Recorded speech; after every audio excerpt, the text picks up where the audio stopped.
Makanya kaitannya dengan di launching ini tanggal 17 Agustus. Sebenarnya tanggal 19 Agustus nanti lusa itu hari pengayoman, hari ke-79 tahun Kementerian Hukum dan HAM. Dari sedikit Kementerian Kehakiman, Kementerian Hukum dan HAM ini adalah Kementerian Keuangan, Kementerian Dalam Negeri. Ya, dari sedikit kementerian yang pertama-tama bersamaan dengan lahirnya Indonesia Merdeka, pemerintahan dibentuk.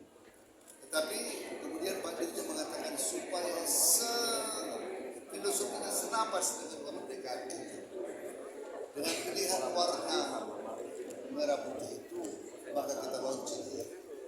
Dan tadi sudah dijelaskan bahwa filosofinya ini adalah identitas kita sebagai anak bangsa, dan membuktikan dalam rangkaian itu menggunakan desain lembar per lembar dari kain-kain tenun Nusantara.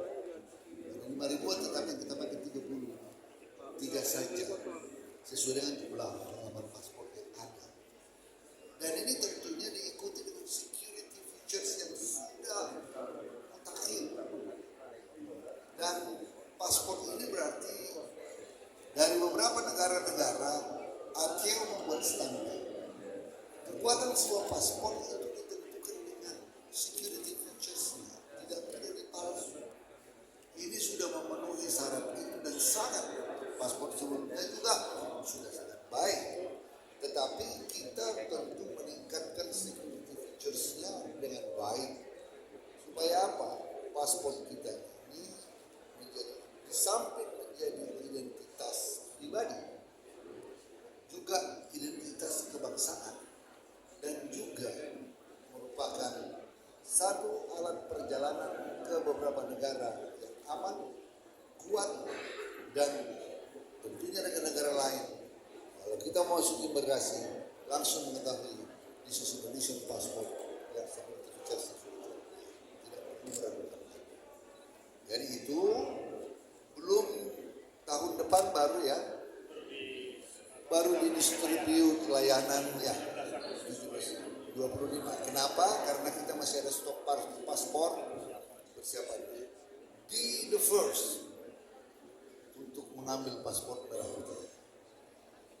Nanti saya pesankan, karena saya tidak menteri lagi tahun 2025. Buat saya bara pada waktu sebelum 17 Agustus 25, 100 pertama free of charge.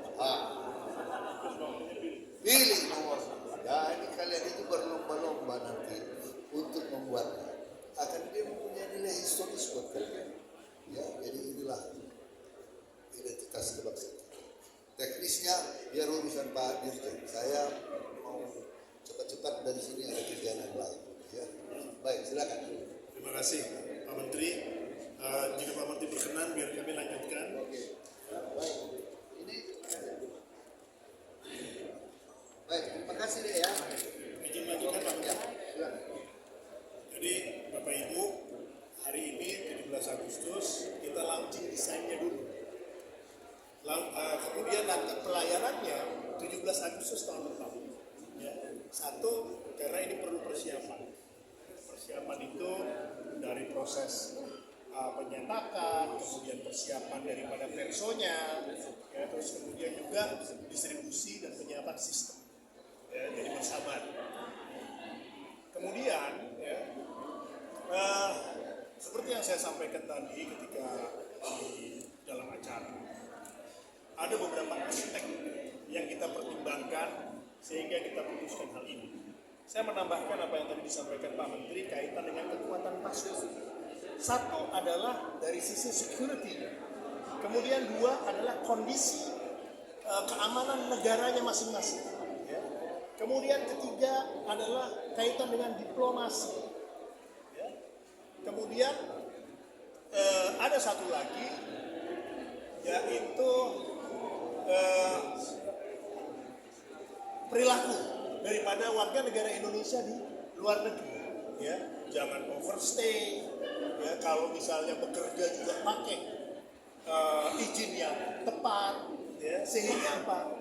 Warga negara Indonesia juga harus menjaga perilakunya ketika di luar negeri. Jangan lewat izin tinggalnya, menggunakan visa yang benar, dan seterusnya.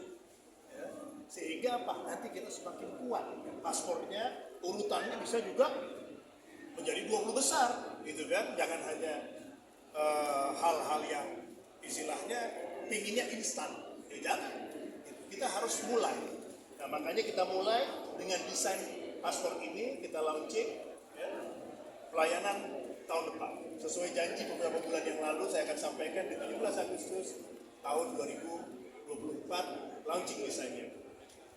Silakan kalau ada pertanyaan. Ya. Dia dari antara bertanya urgensi penggantian desain ini apa alasannya Pak? Dan yang kedua, terus kan desain paspor ini kan bakal berlaku mulai tahun 2025. Terus kan ini kan mau pergantian pemerintahan. Nah ini bagaimana Dirjen Imigrasi memastikan tercapainya target itu Pak? Oke. Tujuannya pertama adalah kan dari kita ingin paspor kita kan kuat di luar negeri. Nah, tapi kan tidak bisa hanya cuma niat, harus ada actionnya. Nah, ini adalah salah satu actionnya. Ya. Kemudian yang berikutnya sekaligus mengedukasi kementerian lembaga, ya, tidak hanya membuat kebijakan saja. Ke depan itu juga harus juga ada aspek edukasinya. Jangan cuma misalnya, oh kita kenapa bertanya hanya kenapa paspor kita tidak kuat, gitu. Saya kita balikan lagi, perilakunya dijaga. Ya, di luar negeri jangan overstay. Overstay itu apa? Misalnya dikasih waktu cuma 30 hari, dia malah 60 hari, malah 1 tahun. Sehingga itu tercatat di imigrasi di luar negeri. Misalnya orang Indonesia itu tidak patuh, misalnya. Itu salah satunya, dan itu hasil komunikasi. Oke, berarti kan kita harus mengedukasi. Ya, jangan overstay. Kalau misalnya bekerja, misalnya di Amerika, pakai izin kerja. Bekerja di Malaysia, pakai izin kerja. Bekerja di Arab Saudi, ya kenapa? Karena itu juga untuk melindungi, ya kan? Sehingga dua arah. Dari sisi pemerintah amankan sesuai dengan IQ yang tadi International Civil Aviation Organization. Dia punya standar, ya halaman 1 apa, halaman 2 apa, dan itu harus secara berkala itu diganti. Nah, inilah yang kita tanamkan di Direktorat Jenderal Imigrasi. Kita selain mengeluarkan kebijakan, ya, banyak kebijakan yang dikeluarkan, tetapi kita juga ada faktor edukasi kepada masyarakat. Ya. Nah, tujuannya itu. Mengenai target-target, ya, saya rasa kalau berdasarkan atas apa yang disampaikan Bapak Presiden Jokowi ketika melantik saya, maksud kami menunjuk saya sebagai Dirjen Imigrasi waktu itu adalah satu, ya, adalah Golden Visa sudah di launching, ya, perkembangannya cukup baik peminatnya, dan saya yakin bisa 1000 tahun ini. Ya. Kemudian kedua adalah transformasi, ya, kita lakukan. Kenapa? Bisa lihat. Salah satunya adalah misalnya pelayanan di mall, ya, pelayanan kemudian Sabtu Minggu, ya, ASN loh kerja Sabtu Minggu, ya, percepatan bisa, ya, pelayanan di mall, immigration lounge, ya, aturan-aturan yang memberatkan kayak waktu itu misalnya mau ke haji harus ada rekomendasi, mau sekolah di Indonesia rekomendasi, kebanyakan rekomendasi itu sudah di dalam PP peraturan pemerintah yang terakhir sudah kita hilangkan rekomendasi-rekomendasi yang membuat proses itu menjadi lama. Kemudian yang berikutnya adalah digitalisasi, ya, banyak segala macam feedback positif atas apa yang ketika misalnya satu auto gate, ya, bisa cepat tidak perlu antri. Kemudian online visa bisa aplikasi apa bisa pakai e-visa imigrasi.go.id secara online, ya. Pelayanan cepat, ya, kita lakukan, ya, dan mudah, ya. Dan kita lagi secara online itu akan juga menghilangkan calon, ya. Gitu. Kalau misalnya tidak online, otomatis saya minta bantuan calon. Sekarang online. Ya, itu kan adalah 4 hal yang diamanatkan dan alhamdulillah selesai. Bahwasanya berprogres perlu waktu untuk sampai ideal, itu tentu merupakan satu perjalanan. Ya. Tapi saya didukung dengan jajaran dan tekad yang kuat.